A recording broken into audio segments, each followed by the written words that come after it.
Well, now to the growing concern over reports of children living in deplorable conditions at government migrant centers. Tonight, the government reportedly moved hundreds of migrant children out of a Texas holding facility following the escalating outrage over the conditions seen by attorneys and a visiting physician. A massive roundup was planned for this weekend, but the president gave lawmakers just 2 weeks to act on immigration, or else, he says, he will go ahead with raids of undocumented families.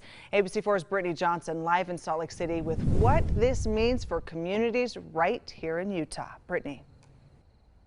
Well, Emily, although no Utah cities were named in this sweep that was supposed to start over the weekend, I am being told by some members of the Latinx community that ICE is out looking for Utah's undocumented immigrants.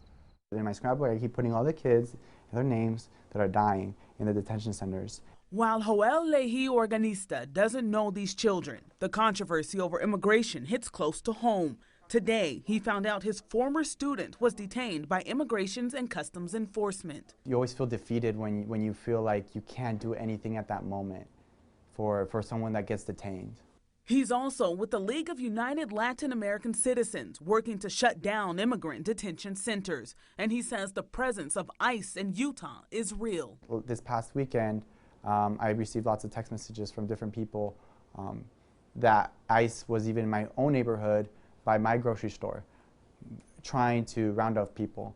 Black Lives Matter Utah is asking Utahns to call Senator Mitt Romney to do something. He has a history of speaking out against Trump, and he's from Utah, and he's part of the LDS Church, which has a lot of immigrants. Senator Mitt Romney sent us this statement that reads in part, DHS has asked Congress repeatedly for additional resources to address this crisis, and senators have reached bipartisan agreement on nearly $5 billion in additional funding to address these critical resource challenges. It's unfortunate that both sides seem to be digging in their heels, saying, I want all or nothing, and so we continue to see nothing get done. Skylar Anderson is an immigration attorney. He says one issue Utah faces is there's no longer a detention center in the state, and people who are detained are being transferred temporarily to the Cache County Jail in Logan and then out of state, which Anderson says makes it difficult for people to keep track of their loved ones. I feel frustrated, I feel upset,